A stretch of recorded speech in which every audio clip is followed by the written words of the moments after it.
नेमकं काय झालं ना, तर सांगते मैत्रिणींनो. पण पहिले ना, आधी मला हा जार धुवून घ्यायचा होता. कारण खूप जास्त शेवाळ आलं होतं आणि शेवाळ ना 15-15 दिवसापर्यंत एवढं येत असतं ना, कितीही घासा, कितीही काही करा. माझ्या घरामध्ये जेवढे पण अवजारं म्हणजे माझे सराटे, चमचे, जे पण मुलांच्या फुलपट्ट्या किंवा ज्या पट्ट्या वगैरे असतात रेषावड्याच्या, ते सगळं वापरून झालं. पण काही कॅनमधले हिरवं शेवाळ आजूबाजूचं निघत नव्हतं आणि वरच्या बाजूला, तोंडाच्या बाजूला घास नाही ना, तर एवढं कठीण जातं ना, अजिबातच निघत नाही. ज्या कोणी माझ्या मैत्रिणी असं म्हणजे घरामध्ये जार वापरत असतील ना पाण्याचं, त्यांना माहिती असेल.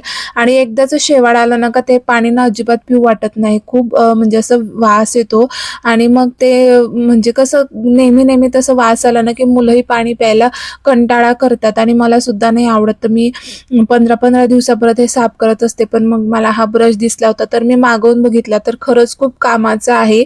मस्त क्वालिटी पण आहे आणि एवढा मोठा ब्रश आहे ना आणि त्याच्याने एकदम व्यवस्थित घासलं जातं. खाली पण आणि त्याच्या तोंडाजवळ सुद्धा घासलं जातं. तर खूपच मस्त उपयोगाचा होता. आणि मग बघा माझी कॅन आहे ना एकदम मस्त अशी क्लिअर झाली बघा. जेवढं पण शेवाळ होतं ना ते पण निघून गेलं. मला एवढा आनंद झाला ना, मी एवढ्यादा घासली नाही ही कॅन. तर एकदाही एवढी साफ झाली नाही. पण आज आहे ना एकदम मस्त साफ झाली होती. आणि आता कसं उन्हाळ्याचं जास्त पाणी लागेल ना, तर दोन्ही कॅन मला काढावे लागतील. तर एक कॅन तर मी धुतली, आता दुसरी पण धुवावी लागेल.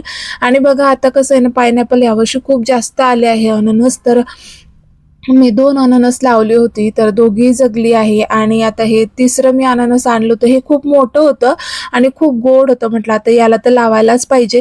आणि बघा हे असं ना माझ्या हातून काम करता नेहमी होऊन जातं. काय माहिती माझी तंत्री कशी काय बिघडते मैत्रिणींनो. तुम्हालाही असं होतं का? तर बघा असा होता आजचा व्लॉग. इथंच एंड करते. बाय.